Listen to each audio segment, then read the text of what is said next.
27 frag lead, about to be 28. There it is. And there's the punishment at Mega. Of course, it was about 15 seconds before Mega was going to spawn anyway, but that's the kind of thing that you'd like to see. And I really agree. I think Mega is like the most dangerous point on this map, and it's the kind of thing where, you know, if you don't even have plans to get it, oh wow, almost a frag at the very end. Don't have any plans to get it. Yeah, just showing up to land a couple of rockets for the guy that is. It's such a nice way to get back into the match. But Rubik's will take that away with an easy 2 maps. We're going to be moving off to, looks like this is going to be Staiwu versus Feral. It looks like we have a couple of no-shows here. Let me see if I can find out what happened. Yeah, also that match, 27 versus 25% accuracies for each of the players, 27 for Rubik's Cube. A lot of Rocket to LG finishes, which I kind of expected, but he didn't need to do all the LG finishes. He could have easily got other Rockets just based on the positioning of his opponent. And yeah, so we'll see if we can get anything a little bit more even. I'd be interested to see, you know, if we can get a slightly evener match. And this early on, I know there's 32 players, so we're still kind of getting rid of a few. Yeah, they're changing around my requested lineup a little bit here. That's okay. I won't worry too much.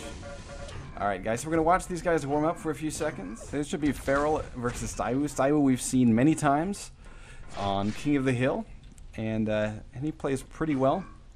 Actually, I've not seen him play T9 a whole lot. A lot of times we tend to see him on Furious Heights, or a little bit on ZTN, I would say. So this should be a nice little treat if we do indeed see him on T9. Yeah, right. I don't ever get to commentate T4 in Europe. We don't have it for some reason. Yeah, we every now and then we get a nice match on it, which is nice. I mean, there are some times where I have to kind of force players to play Vertical Vengeance. But, well, I'm really annoyed about that in Europe because we have like an array of players, and I can probably tell you like who's great with what weapons, like you know, like across the board, and you go, okay, Strengths is a great LG player.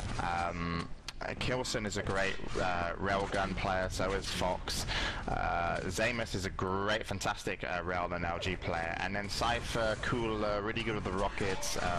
You know, and if, you know, Clipped has like a plasma gun which he likes to use. But then I look at the map pool and I think, okay, DM6, probably about 60 to 70% of the frags normally come from LG, and that's actually true unless you get like a very weird style game, which is, you know, normally because one player feels they're weaker than the other or something, then you have to hunt with Rocket Railgun. And then, you know, you look at DM13, obviously there's no Railgun there. You look at this map, T9, there's no Railgun here. And DM6 is probably the ZTN is the, you can use Railgun heavily, but you're never really going to finish it properly with Railgun. If your opponent's running items better than you, you always have to switch it up in the professional level. But DM6, you can actually use Railgun really well and actually almost win games with it. But then there isn't a map where Railgun is like the big weapon of play, and that was always T4, and I think I really miss that because some of the Railgun players, like, I would have loved to have seen Zamus on it. I know Cypher's actually just brilliant on that map because he's really good at angles, but we don't have like a strong Railgun map in Europe with the duelist really, so I kind of miss that because you guys have it and we don't, so I'm jealous, but hopefully we get to see some. Finally, something Quake-wise that you can be jealous of us about.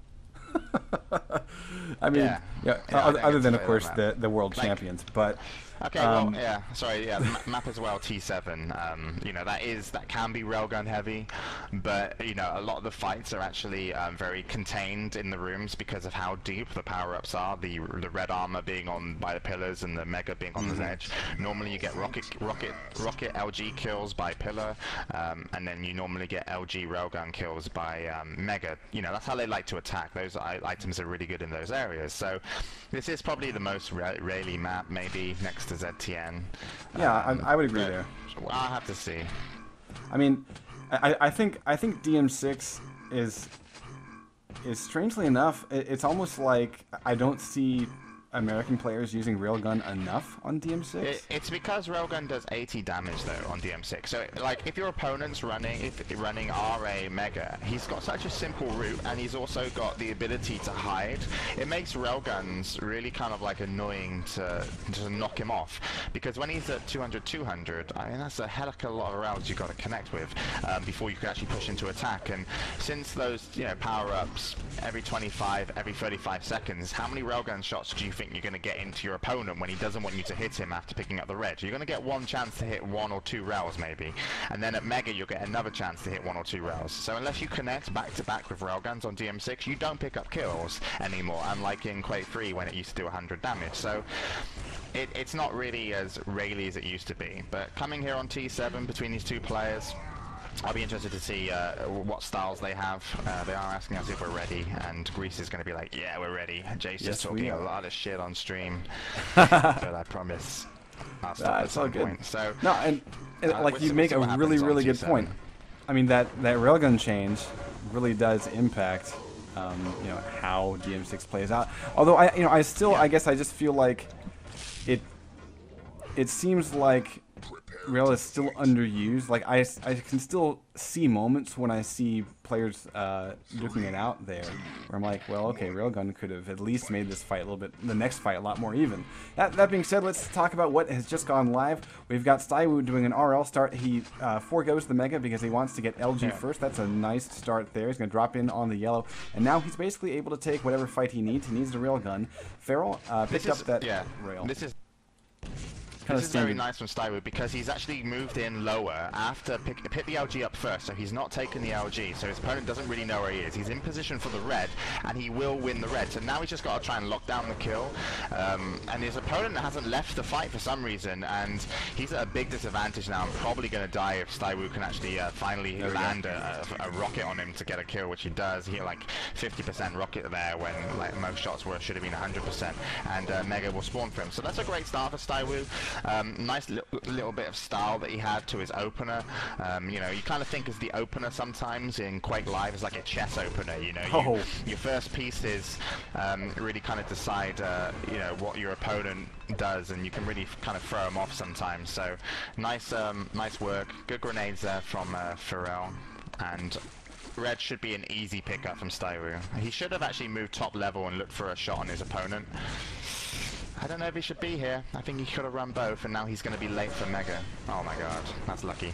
Yeah, but it looks like Feral. I don't know if it's Pharrell or Feral. I'm thinking Feral like a cat, because he definitely ran in there with sort of a salivating moment, hoping to get some sort of damage on Stywoo, but instead he gave up Mega. That's a nice Railgun shot, but again, against the stack that's just enormous, Stywoo's going to answer. And now it's basically do or die here. We go take a look. Ooh, he does get Stywoo down into rail death range, and he will get that frag with 1 health. 1 health, he's able to pick up that frag. Nice. Yeah, he got 3 railgun shots, and his movement is very his mouse style is very Russian actually. Feral, it's very kind of always you pick points you want to look at instantly. There's no kind of, it's not very lucid or liquid even. It's just very I'm here, I'm there, like where he looks, and that's actually really nice for railgun shots, because you don't think to shoot, you don't like set up a shot and think like when I have to shoot, you just respond, react and shoot. So that's the 3 railgun shots, pretty nice. He has got a decent stack with health and armor. Can challenge here for the yellow. He's got advantage position. He probably wants to bait some damage, and that's going to be a huge amount of damage there onto Stywoo. He needs to just kind of kill it. He needs to follow up the kill now, Feral. He needs to go in, drop with a shotgun. One more shot will do it, and he does get the kill. Yeah, and now he can win the red, and probably maybe get the Mega, depending on his opponent's spawn and decisions. So, nice play there. I think we're going to have a really even game, because both players seem similarly skilled here. Yeah, and it's a nice pleasure to see. I have really never seen this Feral guy before, and like I said, having the pleasure of seeing Stywoo on several King of the Hills. We're gonna go watch Stywoo for a moment, because I want to see what he does. He's already gotten Mega off of the spawn, and he's only managed to pick up a rocket launcher, no LG, so that makes and no railguns. So that makes the Mega fight really difficult for him. He has to close the gap. but not so much. Yeah, but this is perfect place to use a rocket launcher here, so he's done really well. He could have actually won himself the yellow, but he's done a lot of damage. Now, he's also in... Oh, wow, I don't know if that was a good move by Feral.